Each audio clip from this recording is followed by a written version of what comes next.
Assalamualaikum warahmatullahi wabarakatuh. Kembali lagi di channel Portal Dimensi dan tentunya masih bersama saya Kang Selamat di sini. Kali ini Kang Selamat akan membawakan kisah yang berjudul Petaka Gunung Argopuro. Cerita ini ditulis oleh Afif Hayu.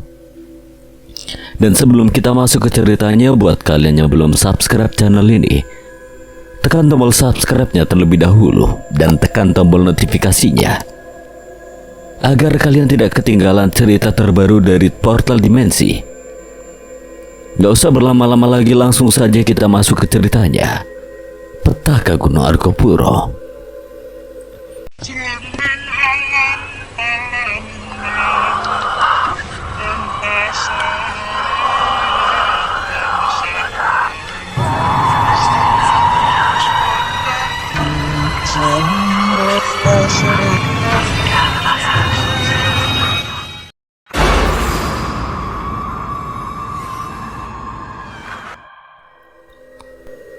Raka harus memilih kembali ke puncak Rengganis untuk memeriksa Rifki dan Luna atau menyelamatkan pendaki yang tidak bersalah ini. Mengingat ancaman 7 bayangan di belakangnya, kembali ke puncak berarti menyerahkan diri dan membahayakan Luna yang baru saja diselamatkan oleh kabut putih suci. Yang memutuskan misi utamanya kini adalah memberi peringatan. Raka menyerap, sembunyi di balik tumpukan semak kering, menunggu 7 bayangan itu akhirnya mencapai Sabana Cikasur. Mereka berhenti persis di tempat Raka pertama kali melihat bekas api unggun. Mereka tidak lagi menunjukkan kecepatan mengejar yang histeris. Mereka hanya berdiri diam di tengah sabana, membentuk formasi aneh. Karina dengan windbreaker merahnya yang robek menoleh perlahan ke arah Raka. Matanya yang kuning redup menatapnya, tetapi tidak ada gerakan. Raka menahan napas, ia seperti mainan yang tidak menarik lagi. 7 bayangan itu kini menoleh serempak menatap lurus ke utara, ke arah persimpangan Cisentor, ke arah yang sama dengan jejak kaki baru yang Raka ikuti. Fahri dengan seringai yang gila melangkah maju. Ia membungkuk mengambil secuil bubuk kopi instan, menciumnya lalu tertawa terbahak-bahak. Makanan baru. Suaranya menggema di padang sunyi. Raka menyadari kengerian baru. 7 bayangan itu tidak lagi terikat padanya. Mereka telah menemukan target yang lebih mudah dan mereka tahu persis kemana target itu pergi. Raka kini memiliki satu-satunya kesempatan untuk bertindak sebagai perintang, pelindung, atau jika gagal korban ke-8 Argopuro. Ia memutar tubuhnya mengabaikan rasa sakit di kakinya dan berlari menuju jalur Cisentor, berpacu melawan waktu dan 7 bayangan yang kini mengintai di belakangnya. Raka berlari terengah-engah. 7 bayangan itu membayangi punggungnya. Ia harus melarikan diri, tetapi pikirannya terus berputar pada sosok Fahri. Bagaimana sahabatnya yang pendiam dan logis itu bisa berubah menjadi iblis yang tersenyum di atas darah temannya sendiri. Saat Raka melompat melintasi sungai kecil di Sabana Cikasur, rasa sakit di kakinya memaksakan berhenti sebentar. Ia bersembunyi di balik rumput ilalang yang tinggi, mencoba mengatur nafas dan mendengarkan suara pengejaran di belakangnya. Di tengah keheningan yang singkat itu, ingatan tentang malam sebelum tragedi mulai muncul. Argopuro hari ke-1, kemah pertama. Malam itu dingin, tetapi tidak sedingin malam-malam berikutnya. 8 pendaki sedang berkumpul di sekitar api unggun. Ada tawa, canda, dan cerita hantu yang diceritakan oleh Rian dan Reval. Fahri seperti biasa duduk sedikit maju, mengasah celurit lipatnya. Ia tampak gelisah. Fahri, kenapa? Wajah lo tegang banget. Lu kurang tidur? Gue gak suka tempat ini, tempatnya terlalu sunyi. Dan gue rasa gue gak sendirian di sini. Semua orang tertawa. Karina menepuk pundaknya. Ah, itu karena lu banyak baca cerita horor. Kita aman, Fahri. Namun Raka ingat malam itu setelah semuanya tidur, ia mendengar suara aneh di luar tendanya. Ia menyalakan headlamp dan mengintipnya. Ia melihat Fahri berdiri di luar tenda. Tidak berpakaian dengan lengkap, hanya memakai kaos dalam yang tipis menghadap ke arah hutan. Ia bergumam dengan pelan seperti sedang berbicara dengan seseorang yang tak terlihat. "Iya, mereka mengganggu, aku tahu. Tapi aku akan melakukannya, aku akan diam." Raka mengira Fahri sedang berjalan sambil tidur atau sleepwalking. Segera keluar dan menepuk bahu Fahri. "Ri, lu kenapa?" "Raka, sorry, gue cuma kedinginan dan mau ke toilet." Raka percaya mereka kembali ke tenda, tapi saat Raka berbaring, ia mendengar Fahri bergumam lagi. "Aku akan membantumu, aku janji. Tapi jangan ambil yang ini, ambil yang lain dulu." Raka tersentak dengan ingatannya. Ia menyentuh darah kering Rifki di karirnya. Fahri. Raka kini mengerti Fahri tidak menjadi gila secara tiba-tiba. Ia telah bernegosiasi dengan entitas jahat di gunung itu sejak awal pendakian. Mungkin sebelum mereka bahkan memasuki jalur yang salah, entitas itu menjanjikan sesuatu pada Fahri, mungkin keselamatannya atau kekuatan dengan imbalan pengorbanan teman-temannya. Itu menjelaskan mengapa Fahri ada di belakang dan suara paling khawatir saat Karina menghilang.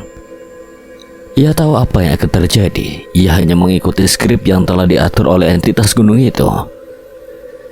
Dia yang mengarahkan kompas itu. Dia sengaja membawa kita ke jalur rawa. Dia tahu Shell Karina, anting Alma dan sepatu revelator yang di sana sebagai jebakan. Dan yang paling mengerikan, Fahri tidak hanya menyerahkan teman-temannya. Fahri adalah orang yang secara fisik membunuh Rifki dan mungkinnya memukul Alma atau Luna sebelum entitas itu mengklaim sisa jiwa mereka. Raka mengepalkan celurit Fahri di tangannya. Rasa sakit di kakinya kini dikesampingkan oleh kemarahannya membara. Fahri telah mengkhianati mereka semua, dan 7 bayangan yang mengejar Raka sekarang tidak hanya lapar, tapi dipimpin oleh pengkhianat yang masih hidup. Raka tidak bisa lari selamanya. Ia harus menggunakan rencana Fahri melawan dirinya sendiri. Jika Fahri bernegosiasi, berarti entitas itu memiliki kelemahan yang dapat dinegosiasikan. Raka melompat keluar dari persembunyiannya. Di depannya terbentang jalur setapak yang lebar. Ia harus bergerak cepat, targetnya Cisentor. Raka berlari tak kenal arah. Fokusnya hanya pada satu hal, mencapai Cisentor sebelum pendaki baru itu tiba. Ia tahu bahwa Fahri bukanlah sekedar korban, melainkan konspirator. Ia melintasi jalur yang mulai dipenuhi semak dan pepohonan yang meregang, menandakan jaraknya semakin dekat dengan jalur persimpangan. Bau tanah basah dan lumut kuat tercium. Tiba-tiba ia harus berhenti. Di depannya pohon tumbang melintang di jalur. Di atas kayu itu tergeletak sebuah jaket parasut berwarna jingga cerah, mencolok kontras dengan hijau hutan. Jaket itu milik pendaki baru yang ia lacak. Raka mengambil jaket itu, masih hangat. Pendaki itu baru saja melewatinya. Raka kemudian melihat ke sekeliling. Ia menemukan tas kecil yang biasa dipakai pendaki untuk membawa perbekalan mendesak, juga tergeletak. Mereka pasti panik. Gumam Raka memeriksa isi tas. Ia menemukan sebotol air, roti tawar, dan yang terpenting sebuah ponsel. Meskipun Raka tahu tidak ada sinyal, ia mencoba menyalakannya. Tidak ada sinyal. Saat Raka hendak bergerak, ia mendengar suara gemerisik. Ia menoleh dan tidak ada 7 bayangan di belakangnya. Mereka tidak mengejarnya lagi, tetapi suara gemerisik itu berasal dari dalam hutan lebat di sisi kirinya. Raka menyadari ini adalah jebakan.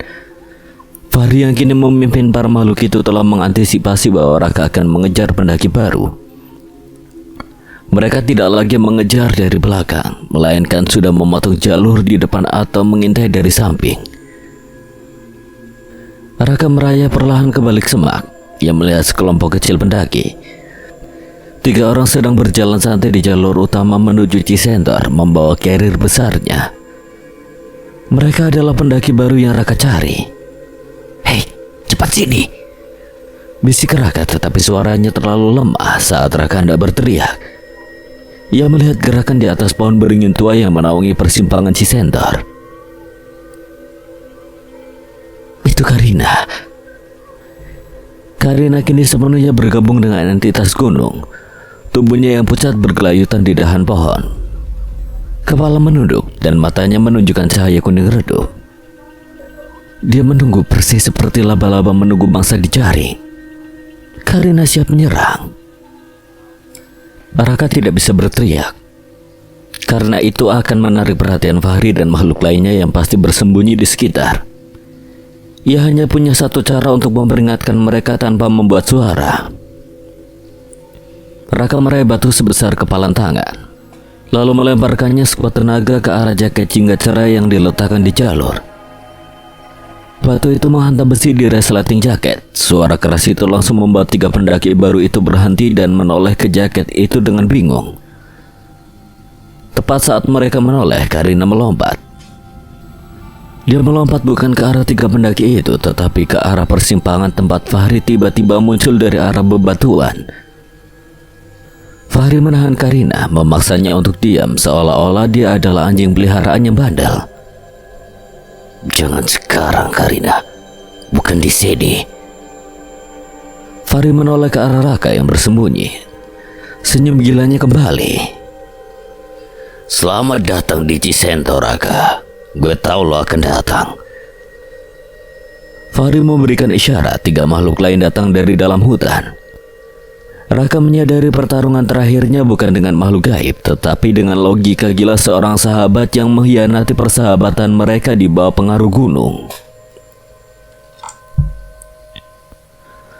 Ketiga pendaki baru, dua pria dan satu wanita. Mereka terkejut melihat sosok Fahri yang berantakan. Ekspresinya yang gila dan makhluk-makhluk pucat yang mengelilinginya. Mereka tidak mengerti apa yang mereka lihat. Tetapi naluri mereka berteriak berbahaya. Pergi dari sini! Teriak Raka dari balik semak. Meskipun ia tahu bisa menjadi bumerang ketika pendaki itu mulai lari ketakutan. Fahri tertawa lalu memberikan isyarat pada dua makhluk putih.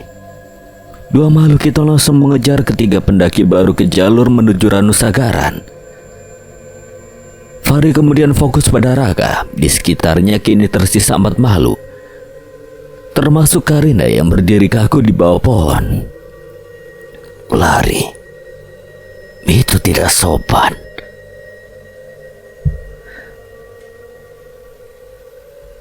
Kata Fahri, nadanya tenang namun menyeramkan. Ia mendekati tempat Raka bersembunyi. Gue udah siapin panggung di sini. Lo nggak bisa lari lagi.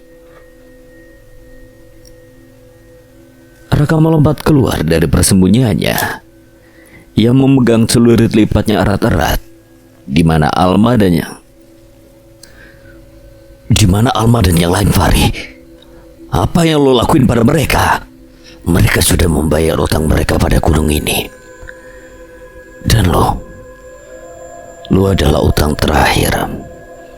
Entitas itu ingin lo menjadi penjaga yang baru, lebih kuat dari gue, lebih cerdik dari Rifki. Gue gak sudi harus jadi monster kayak lo. Lo tidak punya pilihan. Lihat teman-teman lo. Fahri menunjuk ke 4 makhluk yang tersisa. Salah satu makhluk itu kini memegang kepala Rifki yang berdarah dan meninggalkannya di persimpangan. Makhluk-makhluk itu mulai maju mengelilingi Raka. Gue akan memberi lo kesempatan terakhir.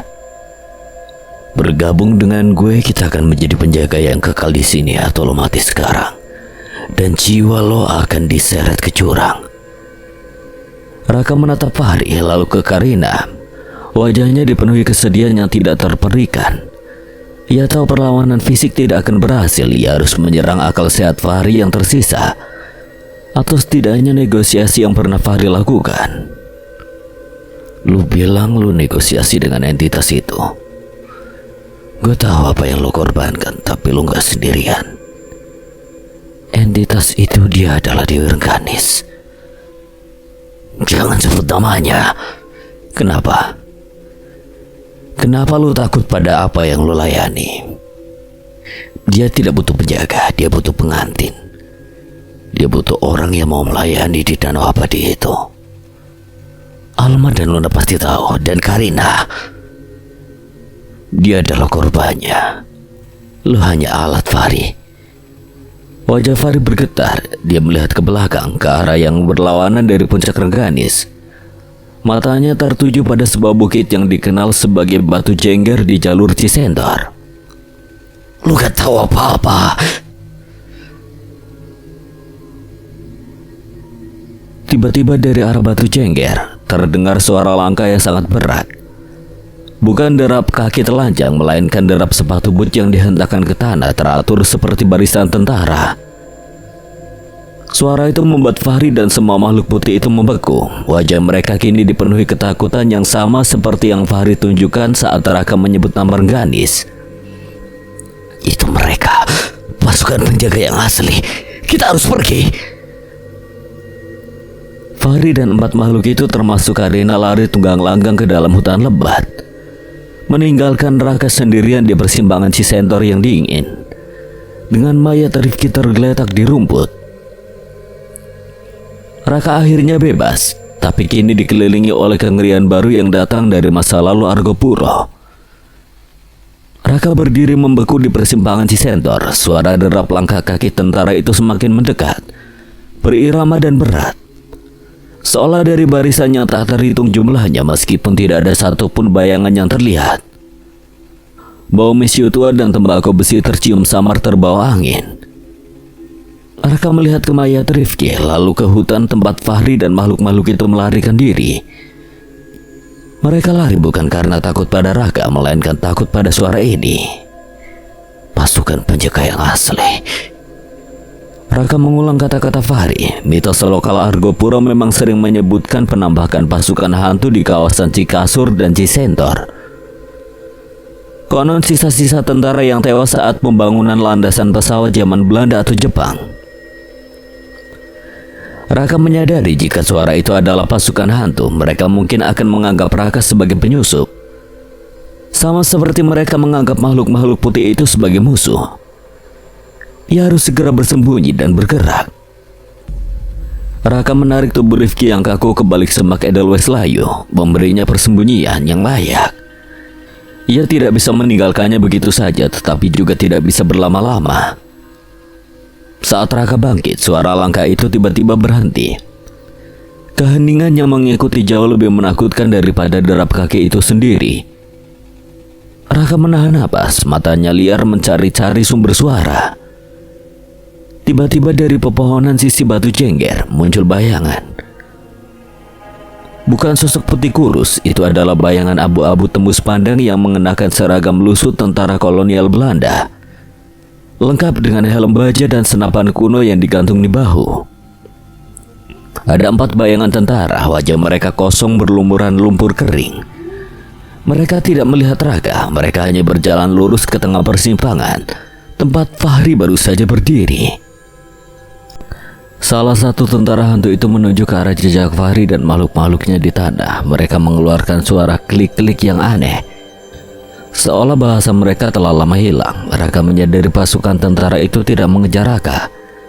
Mereka sedang berburu makhluk putih itu, 2 kengerian yang saling memangsa di gunung yang sama.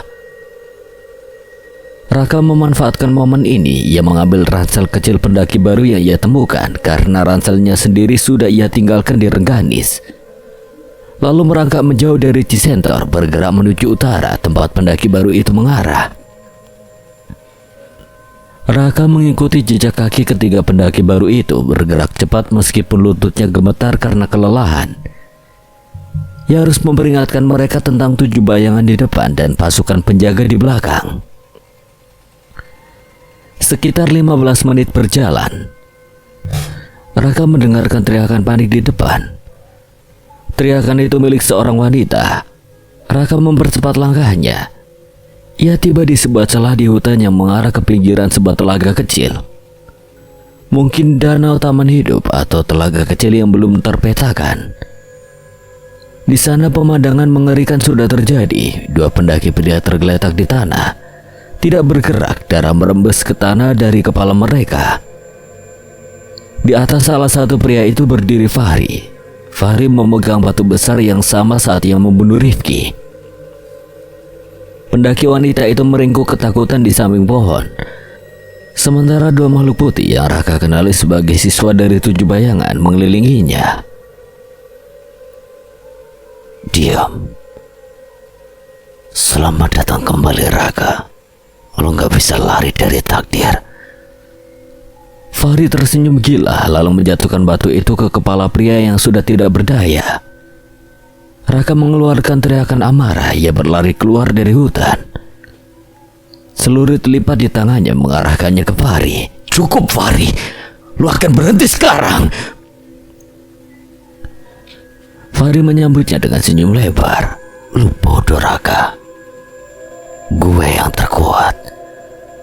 Fahri memberikan isyarat. Makhluk-makhluk putih yang tersisa termasuk Karina yang berdiam diri di belakang Fahri melompat ke arah Raka. Pertarungan brutal di tepi telaga sunyi dimulai. Raka melawan sahabatnya sendiri dan bayangan teman-teman mereka. Raka tahu ini adalah pertarungan terakhirnya. Ia tidak melawan Fahri yang ia kenal, tetapi entitas kejam yang menggunakan tubuh Fahri sebagai medium. Makhluk-makhluk putih melompat lebih dulu. Raka menggunakan carrier kecil yang ia pungut sebagai perisai menendang makhluk terdekat yang memiliki aura rian atau rival ke belakang. Gerakan mereka cepat, tapi cahaya matahari yang sudah agak tinggi membuat mereka sedikit ragu dan lambat. Fahri memanfaatkan gangguan itu, melompat dengan celurit lipatnya yang direbut Raka. Raka berhasil menangkis serangan pertama. Kau tidak bisa mengalahkanku, Raka. Aku adalah penjaga yang dipilih. Kau hanya mangsa. Lo bukan penjaga. Lo pembunuh. Raka menghindari sabetan celurit itu. Yang mundur mengarahkan celurit lipat itu ke pinggang Fahri. Celurit Raka menggores pinggang Fahri, namun alih-alih darah, cairan hitam kental merembes dari luka itu. Fahri hanya menyeringai, tidak menunjukkan rasa sakit. Hanya daging, Raka. Daging lama. Di saat yang sama, dua makhluk putih, sisa dari pengorbanan Fahri, berhasil meraih Raka. Mereka mencengkeram lengan dan kakinya. Raka berteriak kesakitan. Sekarang. Fahri mengangkat batu besar yang berlumuran darah tepat sebelum Fahri menghantam. Raka melakukan manuver gila yang mengumpulkan seluruh kekuatannya lalu menjatuhkan dirinya dan makhluk yang memeganginya ke arah telaga. Air telaga yang sangat dingin menyambut mereka. Begitu Raka menyentuh air, makhluk-makhluk putih itu langsung melepaskan cengkeraman mereka. Menjerit, melengking dan berlari menjauh dari air. Air itu benar-benar menjadi batasan terlarang bagi mereka. Fahri terhuyung di tepi telaga berteriak frustasi. Air, kenapa kau bodoh sekali, Raka? Raka tidak menjawab. Ia berenang di tengah air yang sangat dingin itu. Air yang tadi ia lihat dipenuhi tulang belulang. Di tepi, Fahri mulai mencabut akar-akar pohon dan melemparkannya ke arah Raka. Tapi ia tidak berani mendekati air. Raka berteriak keras melampaui rasa dingin yang menusuk. Lari, pergi ke utara, ikuti jalur utama, jangan lihat ke belakang. Pendaki wanita itu seolah sadar dari hipnotis. Ia mulai merangkak dan kemudian berlari sekuat tenaga ke arah jalur Cisentor menuju utara.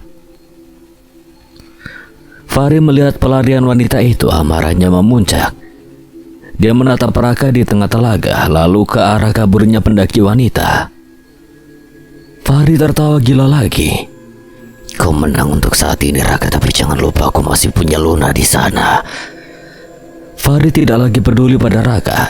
Dia berbalik dan berlari kencang kembali ke arah puncak Rengganis, diikuti oleh 5 makhluk putih yang tersisa, Karina dan yang lainnya, meninggalkan Raka sendirian menggigil di tengah telaga yang dipenuhi tulang. Raka telah menyelamatkan satu jiwa, tapi kini harus berpacu kembali ke puncak Rengganis untuk menyelamatkan Luna dari ancaman Fahri. Air telaga yang dingin bagaikan cambukan memaksa Raka keluar dari danau dengan sisa-sisa kekuatannya. Begitu mencapai tepi, ia tersungkur di tanah becek, menggigil hebat. Suhu tubuhnya anjlok, namun bayangan Fahri yang berlari ke arah Rengganis adalah motivasi terkuatnya. Luna. Raka tahu Fahri akan kembali ke puncak Rengganis untuk mengklaim Luna yang ia anggap sebagai sandera terakhirnya, atau mungkin sebagai persembahan kepada entitas gunung itu. Dengan kaki yang berdarah dan tubuh basah kuyup, Raka memulai pendakiannya kembali. Ia meninggalkan jalur Cisentor dan berlari menuju hutan lumut, kembali ke puncak Rengganis. Perjalanan kembali terasa lebih jauh, kelelahan yang ekstrim membuatnya mulai berhalusinasi. Dalam pandangannya dahan-dahan pohon tampak bergerak dan bayangan Rifki yang tergeletak di Cisentor terus menghantuinya. Saat mencapai hutan lembut, kegelapan mulai menyerap kembali meskipun belum senja. Cahaya di sini selalu redup dan kabut tebal menyelimuti setiap langkah. Tiba-tiba Raka mendengar suara dari samping. Bukan gerungan makhluk putih, bukan pula derap kaki tentara hantu. Itu adalah suara isakan pelan dan lirih. Raka berhenti mencari sumber suara di balik sebatang pohon besar yang berlumut tebal. Ia melihatnya. Itu adalah Alma. Alma duduk meringkuk, memeluk lututnya, jaketnya robek dan rambutnya kusut masai. Dia tampak hidup, tetapi matanya kosong. Dia menangis tanpa air mata. Alma. Raka berlari ke arahnya, rasa lega dan ngeri bercampur aduk. Alma mendongak, wajahnya pucat pasi, namun ia mengenali Raka. Raka, jangan, dia marah. Fahri, dia di mana? Bukan Fahri, dia. Alma menunjuk ke telapak tangannya yang terbuka. Di sana terdapat goresan kecil yang mengalirkan cairan hitam pekat seperti luka Fahri tadi. Aku ganti posisinya, kata Alma. Suaranya kini mendalam dan sedikit melengking, sangat mirip dengan suara yang keluar dari mulut Luna. Dia melepaskanku untuk mengganggumu. Dia bilang aku yang paling berharga untuk entitas itu. Raka tersentak mundur. Ia menyadari Alma bukanlah korban yang selamat. Dia adalah sandera yang dilepas. Fahri menukarnya dengan dirinya sendiri, menjadikan umpan terakhir sebelum menyerahkan Raka. Alma berdiri tegak, matanya yang tadinya penuh kesedihan kini memancarkan cahaya kuning redup. Dia tersenyum, senyum yang sama gilanya dengan Fahri. Selamat datang kembali Raka, kau menuju ke tempat yang salah. Luna milikku sekarang. Alma melompat ke arah Raka, tubuhnya yang kurus kini bergerak dengan kecepatan yang mustahil di medan hutan lumut yang licin. Alma bergerak dengan keganasan yang sama seperti makhluk-makhluk putih. Ia melompat menggunakan cabang-cabang pohon yang tertutup lumut sebagai pijakan dan menyerang Raka dengan kuku-kuku yang kini tampak lebih panjang dan tajam. Kau menghalangi jalan, Raka. Aku sudah menunggu untuk mengambil Luna. Alma, ini aku, Raka. Lawan dia. Tidak ada Alma, hanya kekosongan dan kamu harus mengisinya. Pertarungan itu adalah balet horor di antara akar-akar pohon yang berlumut. Raka menggunakan celurit lipat Fahri hanya untuk menangis. Ia mencari kelemahan. Raka ingat cahaya dan air adalah kelemahan makhluk putih itu. Namun Alma bukanlah makhluk putih sepenuhnya. Ia adalah medium, sandera yang dipengaruhi. Dan mereka berada di hutan lumut yang lembab, di mana air ada di mana-mana. Raka mengambil botol air dari carrier kecil yang ia pungut, lalu menyemburkannya ke wajah Alma. Alma menjerit kesakitan, mundur selangkah, dan mengusap wajahnya. Tubuhnya bergoyang dan untuk sepersekian detik, Raka melihat kilatan air mata di Alma. Seperti Alma yang masih mencoba melawan. Air. Ia melihat sekeliling. Di dekat mereka terdapat genangan air kecil yang sangat keruh dan penuh lumut sisa hujan semalam. Alma kembali menyerang, kali ini lebih cepat. Raka tahu ia tidak akan punya kesempatan kedua. Raka segera mencengkeram lengan Alma menggunakan sisa tenaganya untuk memutar tubuh dan menjatuhkan Alma ke dalam genangan air keruh itu. Alma tenggelam sebentar dalam genangan air yang dangkal itu, lalu muncul kembali dengan jeritan panjang yang memilukan. Asap tipis mengepul dari kulitnya seolah air itu adalah cairan asam. Kau merusak, kau menghancurkan. Alma merangkak menjauh dari air dengan panik. Tubuhnya mulai kejang-kejang. Sesaat kemudian Alma benar-benar lemas. Tubuhnya tidak lagi memancarkan aura kegilaan. Raka merangkak mendekat. Alma kini kembali menjadi temannya. Meskipun tidak sadarkan diri dan sangat kedinginan. Raka berhasil, tapi ia tidak bisa membawa Alma dan Luna sekaligus. Tiba-tiba dari arah puncak Rengganis terdengar suara, bukan suara Fahri, bukan pula makhluk putih. Ia adalah dendangan yang lembut, sama seperti yang pernah dikeluarkan Luna. Dendangan itu terdengar dekat, dan kini dendangan itu memanggil Raka, bukan Luna. Ganti, dia butuh yang lain yang tersisa. Bisikan itu melayang di udara membuat Raka merinding. Raka menyadari entitas itu masih mengincar Luna, dan sekarang ia mengincar Raka secara langsung. Raka mengangkat Alma, membawanya ke balik pohon besar, memberinya lapisan daun dan mos kering sebagai pelindung darurat. Ia meninggalkan carrier kecil di samping Alma. Gua akan kembali.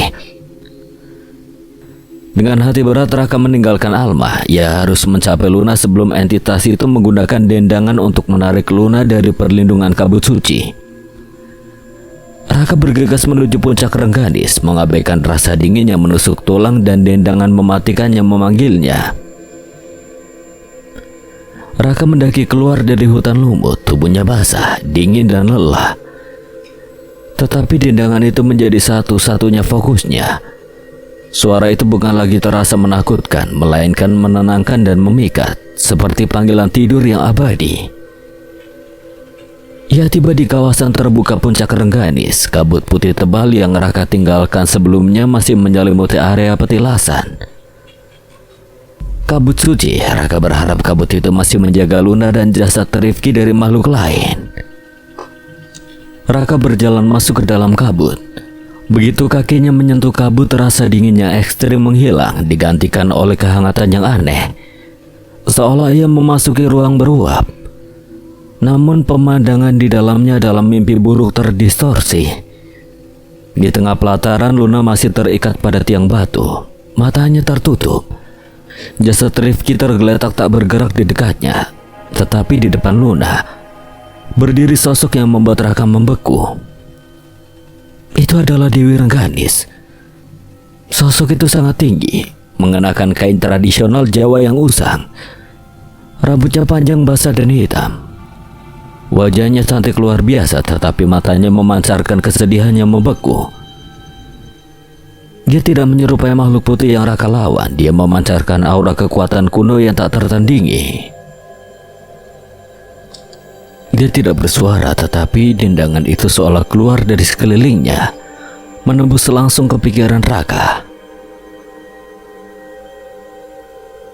Raka, kau yang tersisa. Raka menjatuhkan celurit lipatnya. Ia tahu alat fisik tidak berguna di hadapan entitas ini. Kau yang mengambil mereka. Kau yang menjebak kami. Dewi Rengganis tersenyum tipis. Senyumnya penuh rasa kasihan, bukan amarah. Fahri memberikan mereka padaku. Dia berjanji akan menjagaku jika aku membiarkannya hidup. Aku mengabulkannya. Sekarang Fahri gagal. Dia telah melarikan diri, mengambil bayangan yang seharusnya menjadi milikku. Tapi kau berbeda. Apa yang kau inginkan dariku? Aku butuh penjaga yang tidak dikuasai oleh kegilaan, tapi oleh kesetiaan. Aku butuh seseorang yang aku diam bersamaku. Aku akan membebaskan jiwamu dari rasa sakit dan dari ingatan teman-temanmu. Kau hanya perlu janji untuk diam di sini selamanya. Raka menatap Luna lalu ke jasad Rifki. Jika ia menerima tawaran ini, ia akan mati. Tapi mungkin ia bisa menjamin keselamatan abadi bagi Luna. Tetapi jika ia menolak, ia tetap akan mati. Dan entitas itu akan mengambil Luna dan kembali menghantui pendaki lain. Raka menarik napas, mengambil keputusan yang paling sulit dalam hidupnya. Aku akan diam. Aku akan menjadi penjagamu, Dewi Rengganis. Sosok itu tersenyum lebar. Kabut di sekitar mereka berputar kencang. Raka merasakan kekuatan dingin yang menusuk ke dalam lukanya. Menyebar ke seluruh tubuhnya, rasa sakit menghilang digantikan oleh mati rasa yang manis.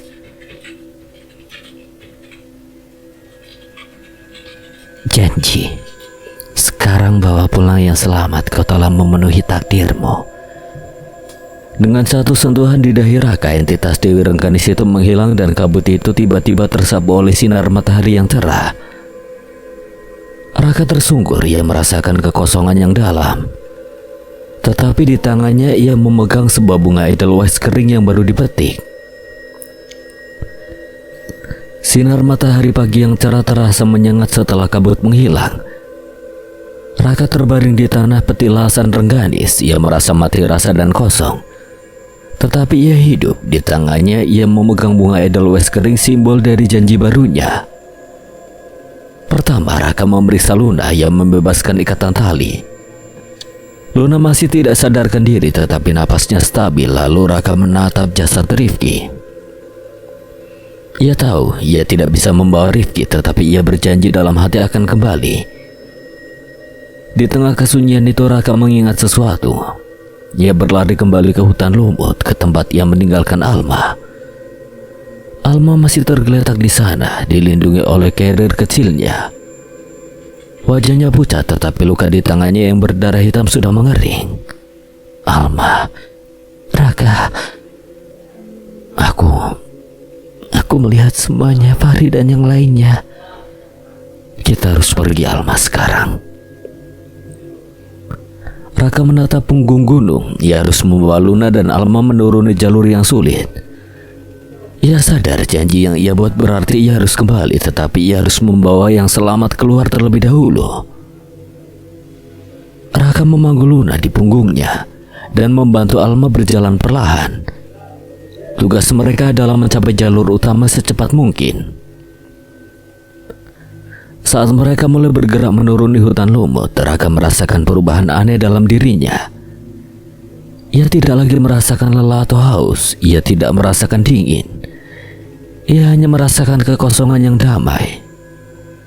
Luka di kakinya telah sembuh sepenuhnya, namun setiap langkah yang menjauhkannya dari petilasan Rengganis terasa seperti pengkhianatan janji yang baru saja ia buat. Tiba-tiba dari kegelapan hutan di bawah terdengar suara dendam yang akrab. Kau melanggar aturan, Raka.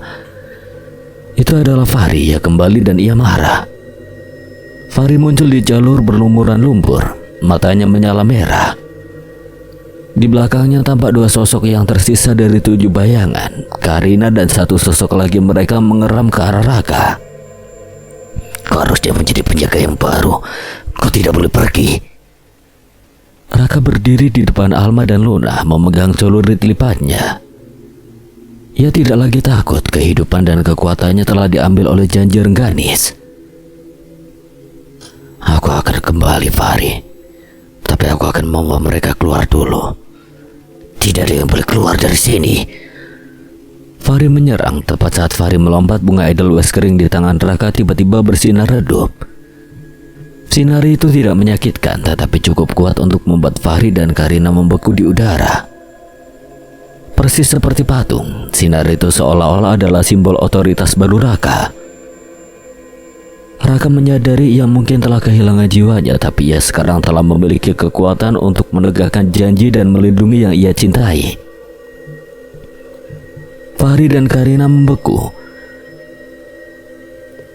tersinari oleh cahaya redup dari bunga edelweiss kering di tangan Raka. Ekspresi terkejut dan ketakutan berpancar dari wajah mereka. Kau tidak bisa menggunakan otoritas. Raka merasa kosong, tapi suaranya stabil dan dingin, memancarkan otoritas yang baru ia dapatkan. Dia membebaskan mereka dan aku membawa mereka pulang. Kau melanggar janji, Fahri. Fahri dan Karina serta bayangan satu makhluk yang tersisa terjatuh lemas ke tanah tidak sadarkan diri. Raka menyadari bahwa bunga Edelweiss itu dan kekosongan di hatinya adalah tanda kepemilikan Rengganis, dan kini berada di bawah perlindungan entitas itu. Dan dia bisa memerintah para pengkhianat dan bayangan yang lebih rendah darinya. Raka tidak membuang waktu. Ia memapa Alma yang masih sangat lemah dan memanggul Luna yang tidak sadarkan diri. Beban keduanya terasa ringan karena mati rasa yang menyelimuti. Jalur terdekat. Perintah Raka yang berbicara pada dirinya sendiri. Ia mulai menuruni hutan lumut meninggalkan Fahri dan para bayangan yang tidak sadarkan diri. Ketika Raka melewati mereka, ia menatap wajah Fahri. Tidak ada lagi kegilaan, hanya ketenangan yang menyeramkan seolah Fahri tertidur pulas. Saat mereka berjalan, Alma berbicara dengan suara lemah. Makhluk-makhluk itu pasukan suara yang kau dengar. Mereka datang karena kami terlalu lama di wilayah mereka. Dan Fahri menjebak kita. Tidak sepenuhnya. Fahri gila, dia bernegosiasi agar dia tidak dikuasai. Dia menawarkan kami semua, tapi saat Dewi Rengganis menuntut jiwa, Fahri memukul kami agar bayangan kami yang diambil bukan jiwa aslinya. Dia ingin kami hidup sebagai dirinya yang lama, tapi dia gagal pada Rifki. Pengakuan Alma itu mengerikan. Fahri mengkhianati mereka untuk menyelamatkan diri mereka yang asli dari dikuasai. Tetapi dia gagal pada Rifki yang mungkin langsung meninggal karena hantaman batu. Mereka akhirnya mencapai batas bawah hutan lumut di kejauhan melalui pepohonan. Raka melihat 3 tenda berwarna cerah berdiri di area perkemahan darurat. Tim SAR, mereka pasti mencari pendaki yang hilang. Raka harus membuat keputusan terakhir. Apakah dia akan menceritakan semuanya dan menyeret Alma ke dalam penyelidikan horor ini, atau dia akan menciptakan cerita untuk melindungi Alma dan janjinya? Tiba-tiba bunga Edelweiss di tangan Raka terasa dingin. Raka menoleh ke belakang. Di atas punggung bukit di batas hutan berdiri Fahri. Ia telah sadar. Di sampingnya Karina dan makhluk bayangan lainnya juga berdiri. Mereka tidak lagi mengejar, mereka hanya berdiri diam. Kami menunggumu, Raka. Kau harus kembali, kami akan mengambil Luna sekarang. Pegangan erat-erat Alma. Raka memejamkan mata, memegang Edelweiss itu erat-erat. Ia memusatkan kekosongan yang ia rasakan dan berteriak. Suaranya bukan lagi suara Raka, melainkan gema dari Argopuro. Jalur ini tertutup, pergi. Suara itu menggema, menggetarkan pohon-pohon. Fahri dan bayangan itu tersentak, terdorong mundur oleh gelombang energi tak terlihat. Saat itu juga Raka melihat asap dari api unggun tim SAR di kejauhan. Mereka sudah di atas batas perlindungan. Ia berlari melangkah keluar dari hutan lumut menuju cahaya membawa Alma dan Luna yang selamat. Raka tersandung keluar dari batas hutan dibantu oleh Alma yang merangkak di sampingnya. Di punggungnya Luna terikat tak sadarkan diri. 3 anggota tim SAR dengan cepat merespon. Kepanikan memenuhi udara saat mereka melihat kondisi ketiga penyintas yang mengenaskan. Tolong, mereka hipotermia, ucap salah satu anggota SAR. Mereka segera ditandu menuruni gunung. Raka berusaha keras menjaga cerita tetap konsisten. Badai es, jalur yang hilang dan jatuh ke jurang. Setiap pertanyaannya lebih dalam. Raka menjawab dengan keheningan datar atau mengalihkan pandangan. Saat Raka dibawa menjauh, ia menoleh ke puncak sekali lagi. Di antara pepohonan 7 bayangan dipimpin oleh Fahri berdiri di batas hutan lumut. Mereka hanya mengawasi, mematuhi batas yang baru ditetapkan oleh janji Raka. Raka tahu ia berhasil memberi waktu, tetapi bukan kebebasan. Setibanya di pos utama, kekacauan terjadi. Luna segera dilarikan ke rumah sakit. Raka dan Alma meskipun kelelahan langsung diinterogasi oleh polisi dan tim penyelamat. Tekanan media lokal dan nasional sangat besar. 7 pendaki hilang dalam satu ekspedisi adalah tragedi besar. Kenapa kalian meninggalkan lokasi kemah? Kenapa kalian lari ke hutan lumbut, bukan ke jalur resmi? Kami panik, jawab Raka, suaranya hampa. Ia terus mengulang cerita tentang badai yang tiba-tiba datang di malam hari. Disorientasi total dan terpisah dari yang lain. Alma yang menyadari mata Raka yang dingin dan kosong tahu bahwa janji itu nyata. Dia melindungi cerita Raka, menambahkan detail tentang kebingungan Rifki dan hilangnya sinyal GPS. Mereka berhasil meyakinkan bahwa itu adalah kecelakaan masif akibat alam yang kejam. Namun investigasi lapangan tim SAR membawa kabar buruk. 1. Jasad Rifki ditemukan di persimpangan Cisendor, tetapi kepalanya retak karena benturan benda tumpul. Polisi menganggap ini kecelakaan fatal saat terpleset. 2. Jasad Karina, Rian, Reval, dan Fahri tidak ditemukan. Bersama dengan pendaki baru yang terakhir terlihat di Cikasur, mereka dinyatakan hilang tanpa jejak. Malam itu Raka dan Alma duduk di ruang tunggu rumah sakit. Raka memegang bunga Edelweiss kering di sakunya, terasa dingin dan berat. Pengingat akan kontraknya. Mereka tahu kita berbohong tentang Rifki dan tentang Fahri. Tidak akan ada yang percaya kebenarannya. Yang penting adalah mereka tidak bisa mengikuti kita ke sini. Mereka hanya bisa berada di gunung. Aku melihat Fahri. Dia tertawa saat dia memukul Rifki. Dia bukan lagi Fahri. Dia adalah penjaga pertama yang gagal. Aku harus memastikan aku yang terakhir. Tapi kenapa harus kamu? Kenapa bukan aku atau Luna? Karena aku yang memimpin mereka ke sana dan karena aku yang memiliki janji sekarang. Luna terlindungi, kau terlindungi. Selama aku menepati janji Rengganis, gunung itu akan membiarkan kalian hidup. Bulan-bulan berlalu, kasus 7 pendaki hilang ditutup sebagai tragedi pendakian terburuk dalam dekade ini. Luna dipindahkan ke fasilitas rehabilitasi. Ia tidak pernah ingat detail pendakian. Tapi secara ajaib ia sembuh.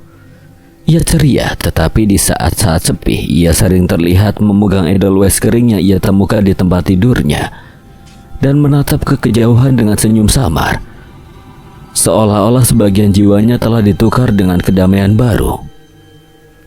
Alma berjuang untuk melanjutkan hidup. Ia menjadi seorang fotografer. Tetapi subjek fotonya selalu tentang alam yang keras. Selalu mencari kontras antara keindahan dan kengerian.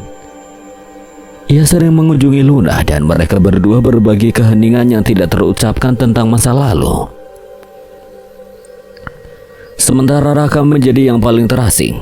Ia menjual semua harta bendanya, mengundurkan diri dari pekerjaan, dan memutuskan semua kontrak. Keheningan yang dingin yang diperoleh di puncak gunung tidak pernah hilang. Ia tidak merasakan duka, tetapi juga tidak merasakan kegembiraan. Dia hanya merasakan kewajiban. Satu sore Raka pergi mengunjungi Alma untuk terakhir kalinya. Mereka duduk di teras belakang yang menghadap ke kebun yang rimbun. Aku harus pergi. Sekarang waktunya. Kamu akan kembali ke sana, bukan? Menjadi bayangan yang menjadi bayangan lain. Aku menukar hidupku dengan hidupmu dan Luna. Dan jadi janji bahwa gunung itu tidak akan mengambil jiwa yang tidak bersalah lagi. Fahri akan terus mencoba membawa bayangan itu keluar ke arah kalian. Aku harus berada di atas untuk menghentikannya. Alma memeluk Raka, pelukannya sangat kuat, tetapi tubuh Raka terasa dingin dan keras. Seolah-olah dia sudah menjadi bagian dari batu gunung. Tolong setidaknya berikan aku satu janji lagi. Apa? Jangan biarkan bayangan mereka menemuiku. Aku ingin mengingatnya. Mengingat Rifki, Karina seperti mereka yang dulu. Aku janji hanya aku yang akan kamu temui. Raka melepaskan pelukannya, berbalik dan berjalan pergi. Ia tidak melihat ke belakang. Ia kembali ke Argopuro. Ia tidak melewati posko. Ia langsung memanjat dari jalur tersembunyi. Ia tidak membawa carrier, hanya celurit lipat milik Fahri yang kini menjadi miliknya.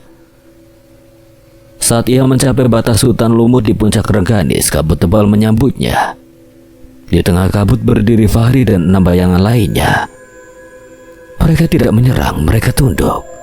Selamat datang kembali penjaga baru. Kami menunggu perintahmu. Raka tidak menjawab, ia hanya mengambil tempat di batas hutan lumut menghadap ke Sabana Cikasur. 20 tahun berlalu. Gunung Argopuro telah kembali menjadi tujuan populer para pendaki. Jalur resminya ramai. Posko-posko penyelamat diperkuat. Dan tragedi masif seperti yang menimpa 8 sahabat itu tidak pernah terulang. Alma kini adalah seorang fotografer dokumenter terkenal, mengkhususkan diri pada landscape alam yang sunyi dan angker. Setiap tahun ia kembali ke kaki Argopuro, tetapi ia tidak pernah mendaki melewati pos utama.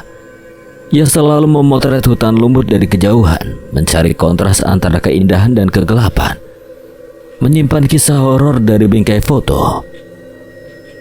Alma masih mengunjungi Luna. Luna sepenuhnya pulih dan hidup normal.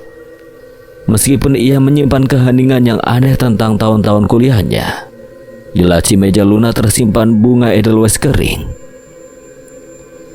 Alma tidak pernah menceritakan kebenaran. Ia menepati janji untuk tidak mengganggu kedamaian Luna. Ia juga menepati janji untuk tidak kembali ke batas hutan. Namun di kalangan pendaki yang sering melewati Sabana Cikasur, sebuah legenda baru mulai beredar di malam hari. Mereka bilang jika kamu berkemah di Cikasur setelah senja, kamu akan melihat 7 bayangan pucat menari-nari dan melolong kegirangan di kejauhan. Bayangan itu sangat gesit, sering mengganggu pendaki yang tersesat, tapi anehnya, mereka tidak pernah berani melewati batas tertentu di hutan lumut. Jika ada pendaki yang nekat melewati batas hutan lumut dan diserang oleh 7 bayangan itu, mereka bilang kamu akan diselamatkan. Penyelamat itu bukanlah malaikat. Itu adalah bayangan ke-8. Bayangan ke-8 tidak pucat seperti yang lain. Ia mengenakan pakaian hiking yang compang-camping dan wajahnya selalu tersembunyi dalam bayangan topi kupluk. Ia adalah sosok yang sunyi, memancarkan kedinginan tetapi juga otoritas mutlak. Ketika bayangan ke-8 muncul, 7 bayangan akan langsung mundur, gemetar ketakutan, patuh pada perintah tanpa suara dari sosok baru ini. Bayangan ke-8 akan memimpin pendaki yang tersesat kembali ke jalur yang aman. Ia tidak pernah berbicara, ia hanya menunjuk dan di tangannya, ia selalu memegang setangkir bunga edelweiss kering yang tidak pernah layu. Setelah misi penyelamatan selesai, bayangan ke-8 akan berbalik, berjalan kembali ke hutan lumut, menaiki jalur terlarang menuju petilasan Rengganis. Raka tidak pernah ditemukan. Raka telah menukar jiwanya. Ia adalah penjaga yang berkorban, selamanya terikat pada gunung, menjaga batas antara kengerian yang ia ciptakan dan dunia yang ia tinggalkan. Pendakian membawa maut tidak hanya mengakhiri kehidupan, tetapi juga melahirkan penjaga abadi yang bertarung melawan kegilaan teman-temannya sendiri demi menepati janji terakhirnya. Sekian, dan terima kasih buat Afif Hayu yang telah mengizinkan saya membawakan ceritanya. Apabila ada kesalahan atau kekurangan, Kang Selamat memohon maaf sebesar-besarnya. Dan akhir kata, Kang Selamat pamit undur diri. Wassalamualaikum warahmatullahi wabarakatuh. Sampai berjumpa lagi.